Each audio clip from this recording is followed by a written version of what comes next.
Chauncey the Bear is not fucking scary. Blumhouse is back again with more horror trash. Jeff Wadlow, what the fuck were you thinking? Writing, directing is not your thing. A haunted bear, are you fucking kidding me? And a stupid kid that deserved what she got. A story that's so goddamn preposterous, written by 3 people. What the fuck? Imaginary comes to us from Blumhouse. Once again, Blumhouse proving that they will do anything to turn a profit with a pretty decent concept and then stamp and pound and piss and shit on it and everything and just set it on fire and then say, yeah, that's great, we'll shove that out. Hey, they did it with Megan or Mathregan and turned that into a pretty goddamn big hit. They had a great concept. I didn't really care for it. Check out my review of that on the Real Honest Movie Reviews playlist. And also, they did Night Swim recently about a haunted swimming pool. Somehow, I think I might, have to have a war inside my own goddamn head to decide, was Night Swim just really goddamn boring and terrible, or was Imaginary somehow even worse than Night Swim because it had a pretty decent concept that it basically just shat all over. Speaking of Shane all over, let's talk about writer-director Jeff Wadlow. Let's talk about this goddamn bane of my existence. I'm sure he's a nice guy, and I'm sure he tries his best, and maybe he is a talented filmmaker. I don't fucking know. I don't know the guy, but he did Cry Wolf, a mid-2000s slasher that it was kind of okay, and then pretty much undid any goodwill by the end. It was really shit. Never Back Down wasn't great. Kick-Ass 2, the sequel to Kick-Ass that basically everybody wanted until we got it. And he also did True Memoirs of an International Assassin. Remember the Kevin James, string of movies where he thought that he was a lot funnier than he actually is? He was pretty good until they decided that he should be a star. And then that was pretty much the peak. And honestly, he's been in a valley ever since. And when he got in that valley, he decided to pitch shit and just basically set the corpse of George Carlin on fire. So, yeah, you know what I'm talking about, by the way, the thing with George Carlin. That was pretty goddamn shitty. Everybody involved in that, honestly, deserves to be sued out of existence. Also, Jeff Wadlow did Truth or Dare. Remember that really, really bad... Lucy Hale. Yeah, her. They're going to do a sequel to that, or at least they were planning to. I don't know if they're actually still gonna. And Fantasy Island, horror version of that, again with Lucy Hale. Why does Lucy Hale continue to make bad decisions when she seems to be a genuinely nice person? Yeah, there were 2 other people that wrote this. 2 other people. I am convinced now that they just throw other people into the written by, category just so they can have other people to blame, because there's no way it took 3 people to write this. But then again, actually, now that I think about it, given the staging of the story and the fact that everybody involved seemed like they sustained several major head injuries before each scene, maybe it was written by 3 people. Maybe it was written by 3 idiots. In fact, I know it was at least written and directed by an idiot. Again, I'm sure Jeff Wadlow's a nice guy. What the fuck was this? Greg Erb and Jason Ormland. Ormland just sounds like, some far-off thing from a 1980s sword and sorcery movie. Princess and the Frog and Senseless. Yeah, Princess and the Frog actually had life and energy and good writing. It was one of the more underappreciated late-era Disney animated movies. DeWanda Wise plays Jessica, Jessica, who had a traumatic childhood, doesn't remember much about it. Until it's way too late, by the way, just for a little bit of a spoiler. If you've seen the trailer, then you probably can kind of guess where this is going. If you haven't seen the trailer, this movie's shit. This movie's fucking shit. This is one of the worst goddamn horror offerings that I've seen. As far as a PG-13 horror movie, it might be right up there with one of the worst horror offerings, at least of the last 10 years. But Jessica, oh, I already did that, wants to move back to her ancestral home. And actually, given the sustainability of a good narrative and the fact that the writers all seem to be stupid, I'm going to go with an ancestral narrative, because there had to be a lot of inbreeding to produce writing like this and pacing like this and badly shot stuff like this. Again, Blumhouse is very successful taking cheap horror movies and turning them into something very profitable.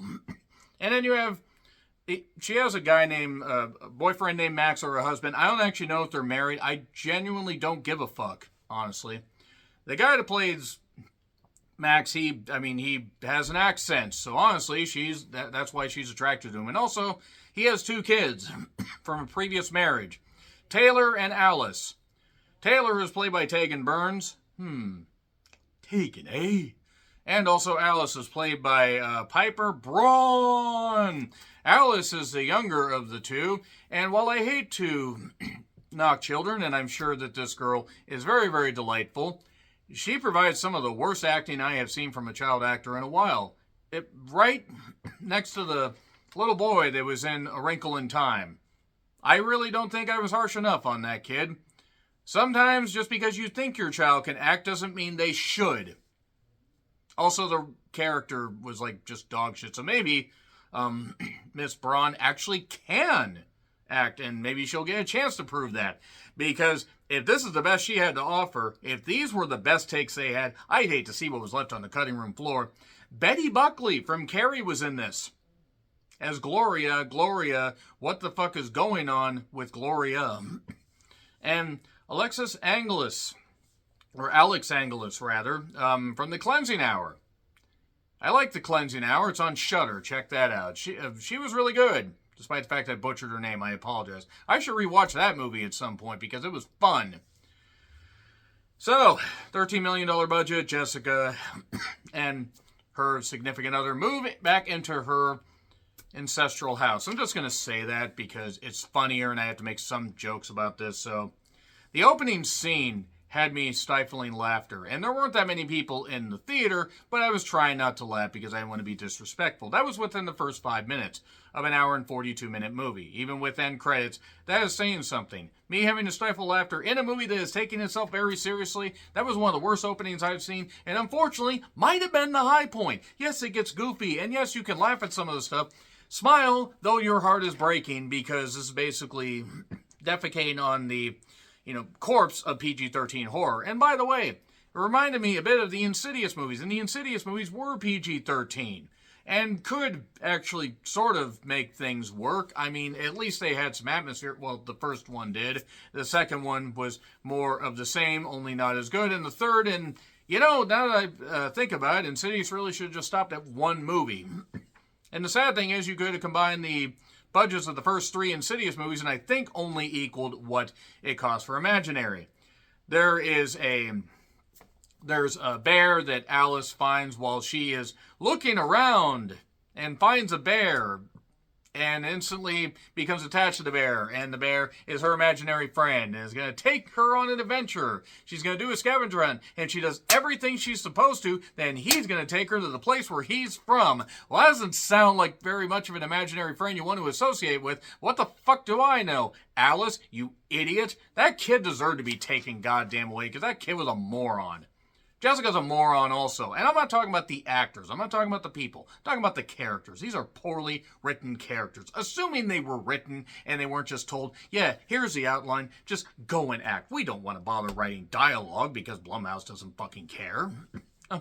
Jessica can't remember her childhood. So therefore, naturally, we're going to get a bit of exposition. And then we get a lot of exposition because Gloria, go fucking run away, Betty Buckley, Gloria.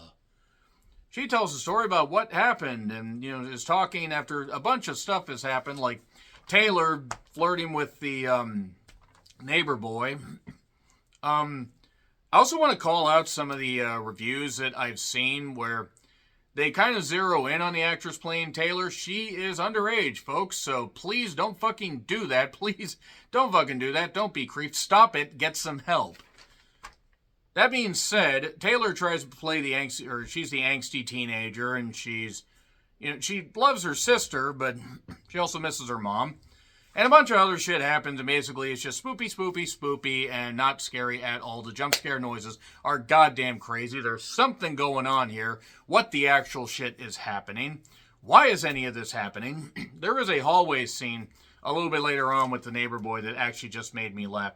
These special effects actually made me think that the crew was just told, hack out the worst shit possible and we'll make it look good in post. And that's pretty much what they fucking did right there because, oh boy, the CGI was ripe. And It was fucking goofy. This was goofy as hell. This was one of the worst horror offerings I have seen in a while. And the problem is, by the time any, like, revelations happen, I'm not talking the book of Revelation, so I think this movie should have been fucking smited, and I'm not even religious.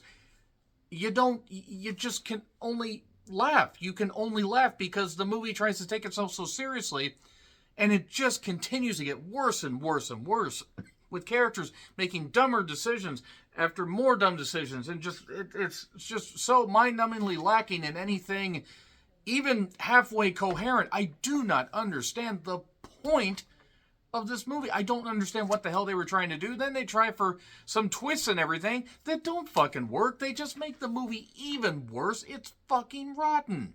Terrible acting, terrible special effects, terrible pacing.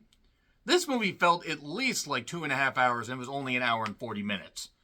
I'm fucking astonished that this was not just immediately scrapped. Like, other films that struggle to even get $1 million or whatever, these indie horror movies actually have life ingenuity, and this has every resource, even though Blumhouse knows how to make a movie on a shoestring budget and do it well and make sure that they, turn a profit.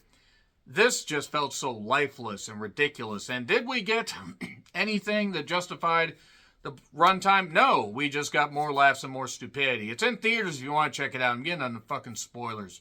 Spoilers, there you go. So in the opening scene, I'm not even doing it in the beginning because there was rap, but Dr. Dre does not deserve that. Does not deserve to be associated with this, even though I just said his name and like he fucking knows who I am. But Jessica's running away, oh my god, and then the dad's all possessed.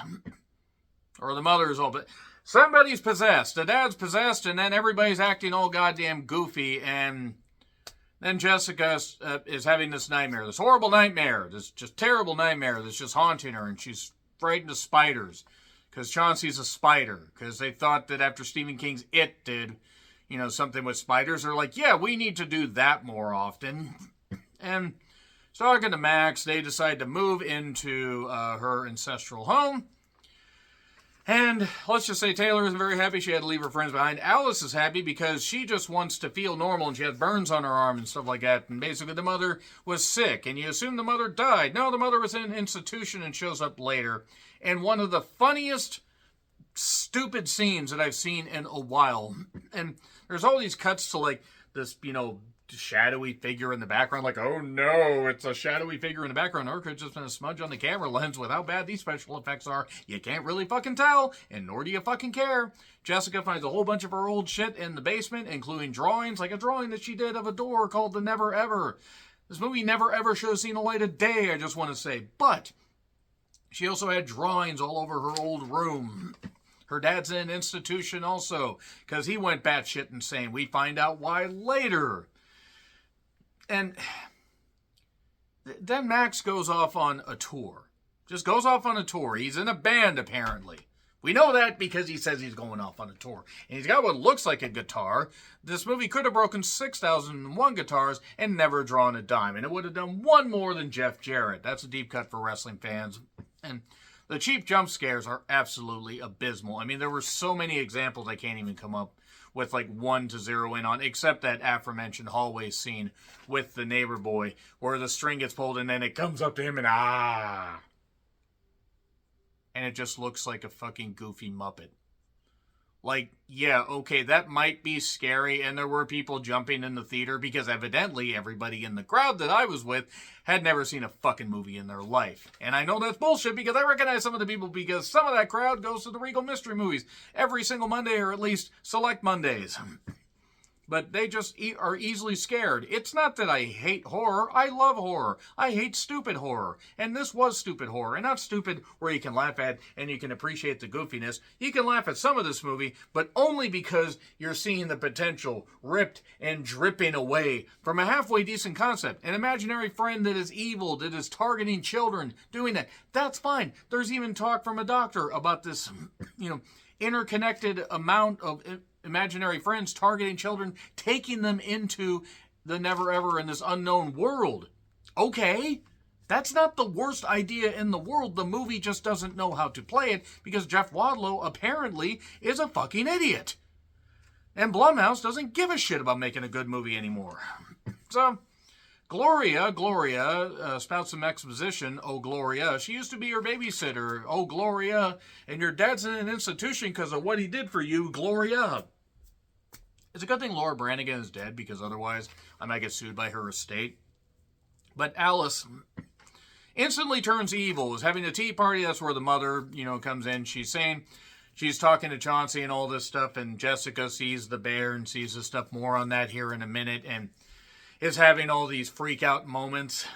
The neighbor boy comes over because he likes Taylor, and I guess they're around the same age, I assume. Otherwise, it's kind of gross, Blumhouse. What the fuck? I didn't look up the kid's age. I don't care. But nevertheless, he's like, hey, let's pop some pills. He's saying let's pop some Molly, some white pills. Turns out not to actually be Molly, because giving drugs to underage children is kind of frowned upon. Kind of absolutely frowned upon. But he takes some drugs and then has that freak out in the hallway after breaking a liquor bottle and then getting these towels and not understanding how toilets work. And then he's freaking out. And more stuff is found in the basement. Like after Alice found the bear in the basement, she finds it near a corner where there's that opening, that door that we saw in the beginning of it. And Alice basically says about the neighbor boy, oh, you should eat him. And then the doctor therapy sessions where she's doing ventriloquism and everything and doing all this. And Chauncey, protect Alice. Chauncey loves Alice, or Alice loves Chauncey, or whatever. Or Joni loved Chauncey. I think I would have rather watched a rerun of that. And the Never Ever, we see drawings of like what's going on with Jessica. But then it turns out Jessica's freaking out because only she can see the bear along with Alice, because this imaginary friend hated that Jessica was ripped from him. Or it, or whatever. So I'm bringing you back to basically take you because your imagination was so creative and insightful and deep that you were able to create this never ever world. More on that here in a second. And then Alice disappears. Taylor basically yells at her because you made her disappear. You did this to me, you bastard. And Jessica searches. Gloria then says, hey, Taylor, by the way, I have some old drawings that I apparently stole from Jessica's house. Look at all this stuff and everything. And sometimes these imaginary friends are great, and other times they're evil. And she was ripped from him, or it, and now the entity is pissed.